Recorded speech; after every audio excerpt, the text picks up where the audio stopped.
What is the single most important quality that you need to find a career that you love? Watch this video and I'm going to explain that quality.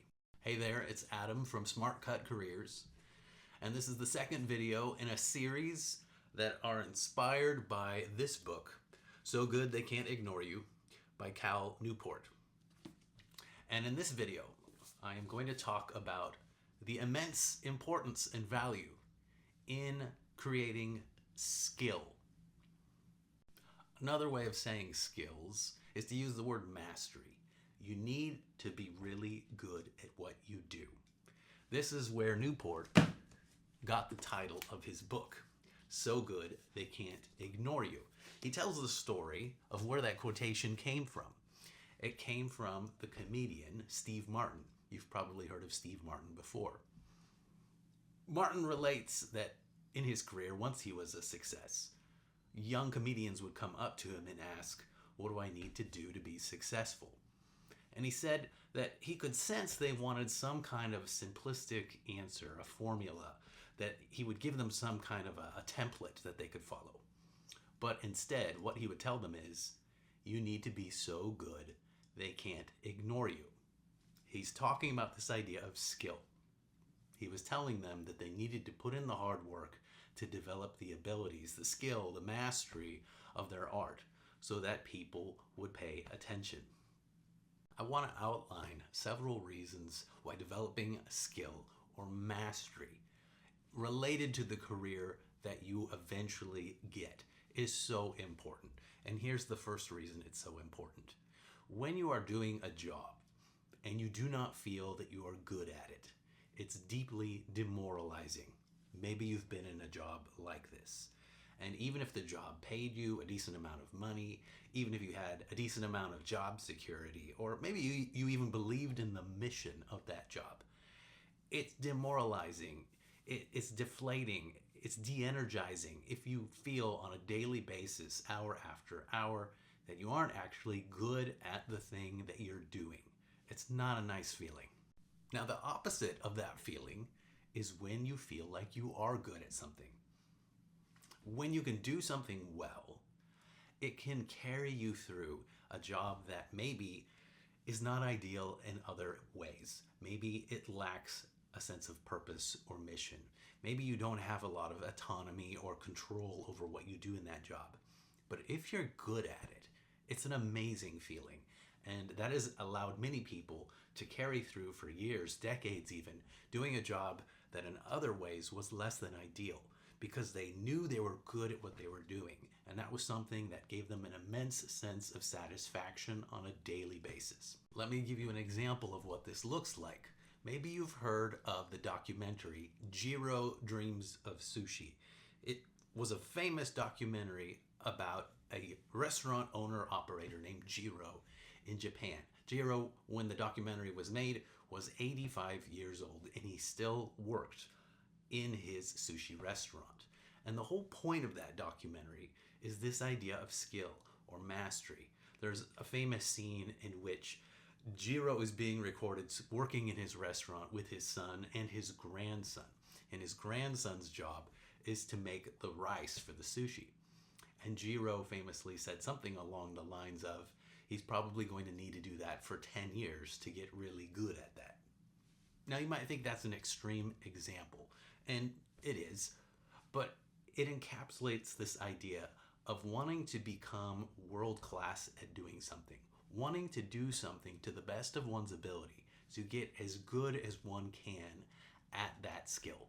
And while we're talking about Japan, this is a great time to bring up another important term that relates to this concept of skill, and it's the term kaizen. In Japanese, kaizen means continuous improvement. It's this work philosophy of wanting to get 1% better every day.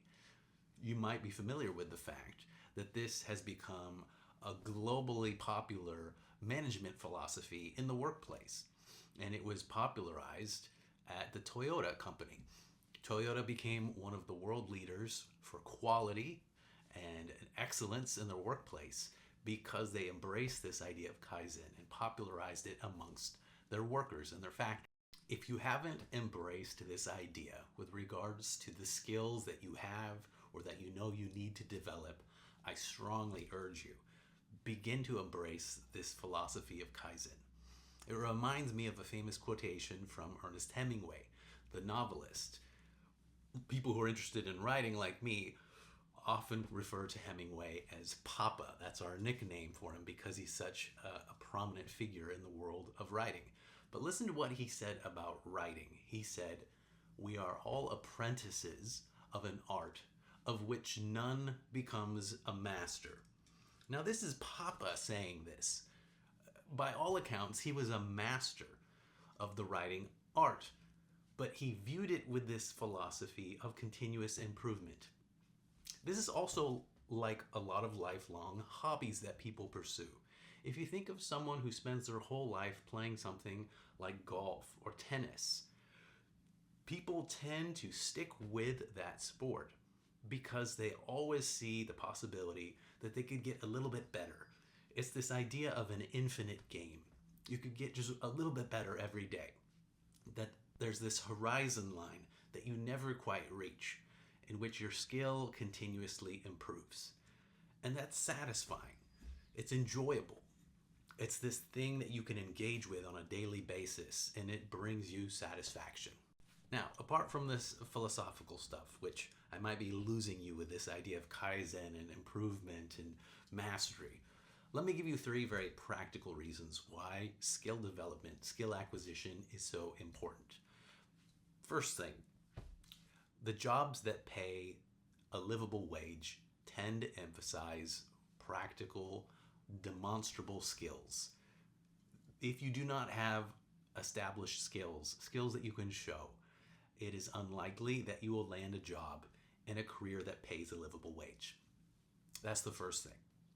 The second thing, if you want to advance in a career, if you want to be able to move your way up some kind of leadership ladder or seek more responsibility, typically you need a high level of skill.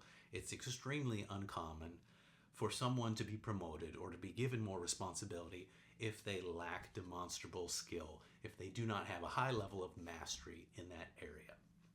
And then the third practical reason that you should be developing skill is job security. When the time comes for people to be laid off, if there's a downturn in the economy, if a business is struggling, the first people to go are typically the people who lack skill because they are the easiest to replace and they're providing the least amount of value. Another hugely valuable reason why you should be developing skills is to determine what kind of career you want to have. If you're still very early in the career planning process, if you really don't have any idea what you want to do for a job, the best way to get a sense for whether a career is going to be fulfilling for you is to start developing skills, practicing the things that you will need to do in that job. Because not only will that give you some of the skills that you need for that job, but the practical application of those skills will be an accurate test as to whether you like that kind of work.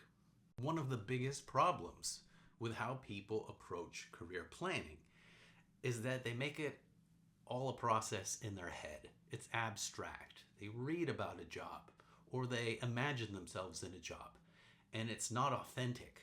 But when you go and you practice a skill, when you actually begin to develop some ability that you could apply in that job, now you have something authentic that's going to indicate, would you actually be fulfilled? Would you actually be satisfied doing that thing in an actual job? And are you good at it? Do you have potential? So if this is making sense to you and you suspect that you need to go develop some skill, here are some next steps that you should be thinking about. Number 1, you need to develop what Cal Newport calls career capital. You need to develop the skills that you can show people. It needs to be something that you can actually put on a resume and that people can validate. It can't be vague descriptions of your character or your aspirations. You need to be able to put on a resume, I can do X. Number 2, as you are thinking about developing skill, the key approach is to embrace the idea of deliberate practice. Deliberate practice means that you are intentionally, consciously engaging in the skill that you need to develop. It means that you perform that skill and then you assess. It means that you get feedback from other people who are qualified to assess your performance, and then you make adjustments. And this is an iterative process, which means it is something that repeats. You do it over and over until you get better and better. I urge you, embrace the development of your skills. Embrace this Kaizen philosophy of continuous improvement. It is the single most important thing that you can do as you are working towards work that you love. If you enjoyed this video, please check out the next video in this series, in which I will explore the idea of control or autonomy. And as always, if this was helpful, if you enjoyed this video, please give it a like, consider subscribing so I can continue to create this kind of content.